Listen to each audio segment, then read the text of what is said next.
नमस्कार शुभ सकाळ। आज हूँ 14 सेप्टेम्बर रविवार। आपण मानक पई नेकी आसीची आज दिनर केतोटी गुरुत्वपूर्ण खबर। भिडियोटी को शेष पर्यंत देखंतु। किछि मुहूर्त मध्य पाई परिबे आज दिन जाकर टॉप खबर। ता पूर्व चैनल रे नुआ थिले चैनल को सब्सक्राइब करी पाखरे आसुथवा बेल बटन टी को ऑन करी रखंतु, जहा फल रे सर्वप्रथमे प्रतिदिनर प्रमुख खबर गुड़िक पाई परिबे। चलंतु आज गुरुत्वपूर्ण खबर गुड़िक ऊपर नजर पकेबा। आउ 6 मास बढ़िला पीएम किसान अवधि। सेप्टेम्बर 8 तारिख अवधि लागू। राज्य कृषि विभाग पक्षर विज्ञप्ति जारी। पीएम किसान रु बाद पड़ता चाषी खुशी खबर। सामिल होगाकू सरकार देले बड़ सुजोग। केवाईसी अवधि को आउ 6 मास बढ़ाई सरकार। सेप्टेम्बर 8 रु आउ 6 मास वृद्धि कर सीएम किसान पाउथिबा हिताधिकारी पीएम किसान रे केवाईसी अपडेट कर सामिल हो पारिबे। एबे सीएम किसान रे 51,54,000 थिबा बेले पीएम किसान रे 34,85,000 हिताधिकारी सामिल अछंती। पूर्व वर्ष अपेक्षा अधिक 6 लाख हिताधिकारी पीएम किसान रे सामिल करिसंती सरकार। अधिक चाषी को जोड़िबा को सरकार करुछंती स्पेशल ड्राइव। परवर्ती खबर। बदलिला पिलांको आधार कार्ड नियम। एबे माता पितांको डॉक्यूमेंट अनिवार्य। एबे भारतीय विशिष्ट परिचय प्राधिकरण UIDAI नियम संशोधन करिसेंती। UIDAI स्पष्ट कर दैछंती जे पिलांको आधार कार्ड करिवा पई केवल जन्म प्रमाण पत्र एवं यथेष्ट नुहे। यह सहित एवं माता पितांको परिचय और ठिकाना संपर्कित कागज पत्र मध्ये बाध्यतामूलक हेबो।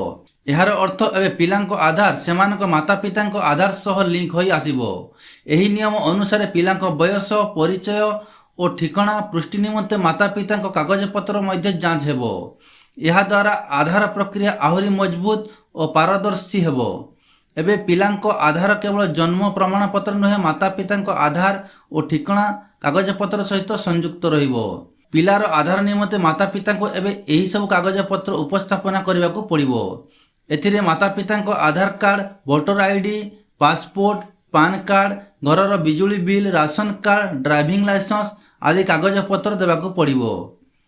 सेहीपरि पिलार कागज पत्र लगी ता जन्म प्रमाण पत्र जो नाम और जन्म तारीख स्पष्ट अंकित होइथिबा जरूरी। 5 वर्ष कम वयस्क पिलांको आधार ब्लू आधार रूपे जना जाए। एथिरे पिला बायोमेट्रिक निया जाए नहीं। एथिपाई पिलार फोटो और माता पितांको कागज पत्र द्वारा आधार जारी होइथाए। पिलांको 15 वर्ष हेबा परे तार आधार पुणी अपडेट हुए। एथिरे पिलार बायोमेट्रिक सूचना ग्रहण करा जाए, जा द्वारा रेकर्ड भविष्य सठिक प्रमाणित हेबो। एथिपाई माता पितांको आधार नामांकन केन्द्र रे पिलार जन्म और प्रमाण पत्र और निजर परिचय और ठिकाना संपर्कित कागज पत्र जमा करबाको पड़िबो। पिलार फोटो उठा जिवो और कागज पत्र सत्यापन परे पिलार आधार तैयारी होइजिवो। परवर्ती खबर। ओडिशा को घरिलाणी बात्या भय। अतीत में अक्टोबर अनेक बात्या आसीथिबारु आसंता अक्टोबर को नहीं रही सस्पेंस। 1999 अक्टोबर 29 रे सृष्टि होइतिबा महाबात्या छारखार हो जाइथिला ओडिशा। प्राण हराइथिले 10,000 रु अधिक लोक। 2013 अक्टोबर 12 रे ओडिशा छुईथिला बात्या फाइलिन। दक्षिण ओडिशार होइथिला व्यापक क्षयक्षति। 2014 अक्टोबर 12 रे आसीथिला बात्या हुडहुड। उपकूल ओडिशा रे रचिथिला तांडव। 2018 अक्टोबर 10 रे आसीथिला बात्या तितली। 2019 अक्टोबर 29 रे आसीथिला बुलबुल।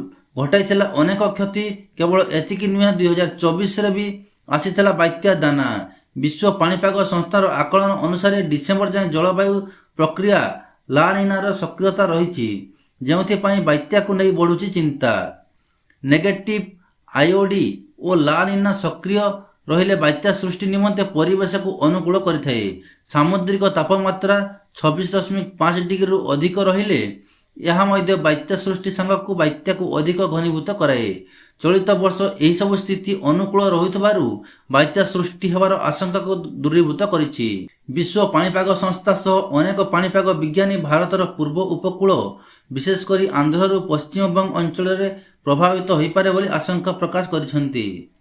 बात्या गुड़िक उभय मौसुमी परवर्ती और परवर्ती कालीन समय सृष्टि होउछि। सेहीपरि भीषण बात्या किंबा एहाठारु अधिक शक्तिशाली होउतबा बात्या ସଂଖ୍ୟା ମୌସୁମୀ ପରବର୍ତ୍ତୀ ସମୟରେ ବଙ୍ଗୋପସାଗରରେ ବୃଦ୍ଧି ପାଉଛି। ଅକ୍ଟୋବର, ନଭେମ୍ବର, ଡିସେମ୍ବରରେ ପ୍ରାୟତଃ ବାତ୍ୟା ସଂଘଟିତ ହୋଇଥାଏ, କିନ୍ତୁ ଏବେଠାରୁ ଆକଳନ କରିହେବ ନାହିଁ। ସେପଟେ ବଙ୍ଗୋପସାଗର ସୃଷ୍ଟି ହେଉଛି ଲଘୁଚାପ। ଏହା ଅଧିକ ଘନୀଭୂତ ହୋଇ ପଶ୍ଚିମ ଉତ୍ତର ପଶ୍ଚିମ ଆଡ଼କୁ ଗତି କରିବ। ଉତ୍ତର ଆନ୍ଧ୍ର ଓ ଦକ୍ଷିଣ ଛତିଶଗଡ଼ ଆଡ଼କୁ 48 ଘଣ୍ଟା ମଧ୍ୟରେ ଗତି କରିବ। ପ୍ରଭାବରେ ରାଜ୍ୟର ବିଭିନ୍ନ ଜିଲ୍ଲାରେ ବର୍ଷା ନେଇ ସତର୍କତା ଜାରି ହୋଇଛି। ଆସନ୍ତା 24 ଘଣ୍ଟା ପାଇଁ 9 ଜିଲ୍ଲାକୁ ସତର୍କ ରହିବାକୁ ପରାମର୍ଶ ଦିଆଯାଇଛି। କୋରାପୁଟ, ମାଲକାନଗିରି ଜିଲ୍ଲାକୁ ଅରେଞ୍ଜ ଆଲର୍ଟ ଜାରି କରାଯାଇଛି। ପରବର୍ତ୍ତୀ ଖବର, ଓଡ଼ିଶା ପ୍ରଶାସନିକ ସେବା ପରୀକ୍ଷା 2019ରେ ଟପର ହୋଇଥିବା ଅଶ୍ୱିନୀ କୁମାର ପଣ୍ଡା ଶୁକ୍ରବାର ଲାଞ୍ଚ ନେଇ ଭିଜିଲାନ୍ସ ଜାଲରେ ଫସିଛନ୍ତି। ଏବେ ସମ୍ବଲପୁର ଜିଲ୍ଲା ବାମ୍ରା ତହସିଲଦାର ଭାବେ କାର୍ଯ୍ୟରତ ଅଛନ୍ତି। ଚାଷ ଜମିର କିସମ ପରିବର୍ତ୍ତନ ପାଇଁ ସେ ଜଣେ ବ୍ୟକ୍ତିଙ୍କଠାରୁ 15,000 ଟଙ୍କା ଲାଞ୍ଚ ନେବା ଅଭିଯୋଗରେ ଭିଜିଲାନ୍ସ ତାକୁ ଗିରଫ କରିଛି। ଅଭିଯୋଗକାରୀଙ୍କଠାରୁ ଅଶ୍ୱିନୀଙ୍କ ପାଇଁ ଲାଞ୍ଚ ନେଉଥିବା ବେଳେ ତାଙ୍କ ଅଫିସ ଡ୍ରାଇଭର ପି ପ୍ରବୀଣ କୁମାରଙ୍କୁ ମଧ୍ୟ ଭିଜିଲାନ୍ସ ଗିରଫ କରିଛି। ଅଭିଯୁକ୍ତ ଦ୍ୱୟଙ୍କୁ ସମ୍ବଲପୁର ସ୍ୱତନ୍ତ୍ର ଭିଜିଲାନ୍ସ କୋର୍ଟକୁ ଚାଲାଣ କରାଯାଇଥିଲା। ଜାମିନ ନାମଞ୍ଜୁର ପରେ ଉଭୟଙ୍କୁ ବିଚାର ବିଭାଗୀୟ ହାଜତକୁ ପଠାଯାଇଥିଲା। ଏନେଇ ସମ୍ବଲପୁର ଭିଜିଲାନ୍ସ ଥାନାରେ ମାମଲା ନମ୍ବର 17/2025 ରୁଜୁ କରାଯାଇ ତଦନ୍ତ ଜାରି ରହିଛି। ଅପରପକ୍ଷରେ ଅଶ୍ୱିନୀଙ୍କ ପରିବାର ସଦସ୍ୟ ରହୁଥିବା ଭୁବନେଶ୍ୱର ମେ ଫେୟାର ରୋଡସ୍ଥିତ ଆବାସ କୋଠାରେ ଭିଜିଲାନ୍ସ ଚଢ଼ାଉ କରି 4,73,000 ଟଙ୍କା ଜବତ କରିଛି। ଭିଜିଲାନ୍ସର ସୂଚନା ଅନୁଯାୟୀ ଅଭିଯୋଗକାରୀ ବାମ୍ରାର ଭିକି ନାୟକ ତାଙ୍କର ଏକ ଚାଷ ଜମିକୁ ଘରବାଡ଼ି କିସମରେ ପରିବର୍ତ୍ତନ ପାଇଁ ମାସେ ତଳେ ଆବେଦନ କରିଥିଲେ। ହେଲେ ଜମିର କିସମ ପରିବର୍ତ୍ତନ କରି ରେକର୍ଡ ଅଫ୍ ରାଇଟ୍ ROR ଦେବା ପାଇଁ ତହସିଲଦାର ଅଶ୍ୱିନୀ 20,000 ଟଙ୍କା ଦାବି କରିଥିଲେ। ଏତେ ଟଙ୍କା ଦେବାକୁ ଭିକି ଅକ୍ଷମତା ପ୍ରକାଶ କରିବାରୁ ଅଶ୍ୱିନୀ ଲାଞ୍ଚ ଟଙ୍କାକୁ କମାଇ 15,000 କରିଥିଲେ। ଟଙ୍କା ନଦେଲେ କାମ ଆଗେଇବ ନାହିଁ ବୋଲି ରୋକଠୋକ କହିଦେଇଥିଲେ। ଅନ୍ୟ କୌଣସି ଉପାୟ ନ ପାଇ ଭିକି ଭିଜିଲାନ୍ସ ନିକଟରେ ଗୁରୁବାର ଅଭିଯୋଗ କରିଥିଲେ।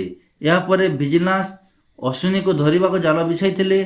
ପୂର୍ବାହ୍ନ ପ୍ରାୟ 11ଟାରେ ଅଶ୍ୱିନୀଙ୍କ ପରାମର୍ଶ କ୍ରମେ ଭିକି ଡ୍ରାଇଭର ପି ପ୍ରଣୀବଙ୍କୁ ଲାଞ୍ଚ ଟଙ୍କା ଦେବା ବେଳେ ପୂର୍ବ ପ୍ରସ୍ତୁତି ଅନୁଯାୟୀ ଭିଜିଲାନ୍ସ ସେମାନଙ୍କୁ କାବୁ କରିଥିଲା।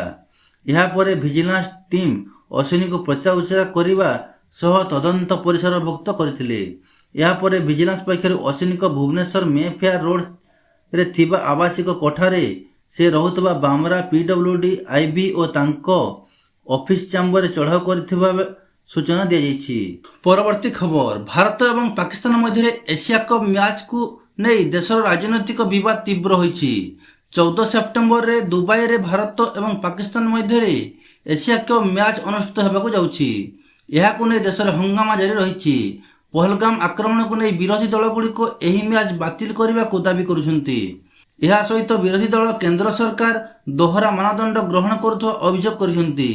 ବିରୋଧୀ ଦଳର ସଦସ୍ୟ ରକ୍ତପାତ ଏବଂ ଖେଳ ଏକା ସଙ୍ଗରେ ହୋଇପାରିବ ନାହିଁ ବୋଲି କହିଛନ୍ତି।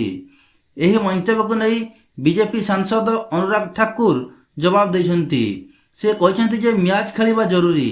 ଯଦି ଆମେ ମ୍ୟାଚ୍ ନ ଖେଳୁ ଟୁର୍ଣ୍ଣାମେଣ୍ଟରୁ ବାହାର ହୋଇଯିବୁ। ଏସିଆ କପ୍ 2025ର ଭାରତ ପାକିସ୍ତାନ ମ୍ୟାଚ୍ ବିଷୟରେ ବିଜେପି ସାଂସଦ ଅନୁରାଗ ଠାକୁର କହିଛନ୍ତି, ଯେତେବେଳେ ACC କିମ୍ବା ICC ଦ୍ୱାରା ବହୁରାଷ୍ଟ୍ରୀୟ ଟୁର୍ଣ୍ଣାମେଣ୍ଟ ଆୟୋଜନ କରାଯାଇଥାଏ, ସେତେବେଳେ ଦେଶଗୁଡ଼ିକ ଏଥିରେ ଅଂଶଗ୍ରହଣ କରିବା ବାଧ୍ୟତାମୂଳକ ଏବଂ ଜରୁରୀ ହୋଇଥାଏ। ଯଦି ସେମାନେ ଏପରି ନ କରନ୍ତି, ତେବେ ସେମାନେ ଟୁର୍ଣ୍ଣାମେଣ୍ଟରୁ ବାହାର ହୋଇଯିବେ। ସେମାନଙ୍କୁ ମ୍ୟାଚ୍ ହାତଛଡ଼ା କରିବାକୁ ପଡ଼ିବ। ଅନ୍ୟ ଦଳ ପଏଣ୍ଟ ପାଇବେ। ପରବର୍ତ୍ତୀ ଖବର, ରୁଷରେ ତୀବ୍ର ଭୂମିକମ୍ପ, ବଢ଼ିଲା ସୁନାମି ଭୟ। ରେକ୍ଟର ସ୍କେଲରେ 7.1 ତୀବ୍ରତାରେ ଥରିଲା କାମଚଟ୍କା ଦ୍ୱୀପ। ଶନିବାର ସକାଳେ ରୁଷର ଭୂମିକମ୍ପ ଅନୁଭୂତ ହୋଇଥିଲା। ଭୂମିକମ୍ପର କେନ୍ଦ୍ରସ୍ଥଳୀ 10 କିଲୋମିଟର ତଳେ ଥିବା ଜର୍ମାନୀ ଭୂବିଜ୍ଞାନ ଅନୁସନ୍ଧାନ କେନ୍ଦ୍ର ପକ୍ଷରୁ ଅନୁମାନ କରିଛି। ସେହିପରି ଆମେରିକୀୟ ଭୂଗର୍ଭୀୟ ସର୍ବେକ୍ଷଣ ଏହାର ତୀବ୍ରତା 7.4 ଓ ଗଭୀରତା 39.5 କିଲୋମିଟର ରେକର୍ଡ କରିଛି। ଏପର୍ଯ୍ୟନ୍ତ କୌଣସି ମୃତାହତ କିମ୍ବା ସମ୍ପତ୍ତି କ୍ଷୟକ୍ଷତିର ରିପୋର୍ଟ ଆସିନାହିଁ। ଜୁଲାଇ ମାସରେ 8.8 ତୀବ୍ରତା ବିଶିଷ୍ଟ ଭୂକମ୍ପର ଭୟଙ୍କର ଚିତ୍ର ମନରୁ ନଲିଭୁଣୁ ରୁଷରେ ପୁଣି ଭୂକମ୍ପ ଝଟକା ଲାଗିଛି। ଏହି ଭୂମିକମ୍ପ ସୁନାମି ଆଣିପାରେ ବୋଲି ପ୍ରଶାନ୍ତ ମହାସାଗରୀୟ ସୁନାମି ସତର୍କତା କେନ୍ଦ୍ର ଚେତାବନୀ ଦେଇଛି। ତେବେ ଜାପାନ ପକ୍ଷରୁ କୌଣସି ଚେତାବନୀ ଜାରି ହୋଇନଥିବା ଜାପାନ ପାଣିପାଗ ସଂସ୍ଥା ପକ୍ଷରୁ କୁହାଯାଇଛି। କାମଚଟ୍କା ଦ୍ୱୀପ ଭୂବୈଜ୍ଞାନିକ ଦୃଷ୍ଟିରୁ ଏକ ସକ୍ରିୟ କ୍ଷେତ୍ର। ଏହା ପ୍ୟାସିଫିକ୍ ରିଙ୍ଗ ଅଫ୍ ଫାୟାରର ଅଂଶ। ଏହା ଭୂମିକମ୍ପ ଓ ଆଗ୍ନେୟଗିରିର ଉଦ୍ଗୀରଣର ପ୍ରବଳ ଅଞ୍ଚଳ। ଏହି ଅଞ୍ଚଳରେ ଅଧିକାଂଶ ବିନାଶକାରୀ ଭୂମିକମ୍ପ ଅନୁଭୂତ ହୁଏ। 1952ରେ କାମଚଟ୍କା ଦ୍ୱୀପରେ 9.0 ତୀବ୍ରତାର ଭୂମିକମ୍ପ ବିନାଶନୀଳା ରଚିଥିଲା। ସୁନାମିରେ ସବୁକିଛି ଛାରଖାର ହୋଇଯାଇଥିଲା। ଏଠାରେ ଅନୁଭୂତ ହୋଇଥିବା ଭୂମିକମ୍ପ ଭିତରେ ଏହା ସବୁଠୁ ଅଧିକ ତୀବ୍ରତାର ଭୂମିକମ୍ପ ଥିଲା।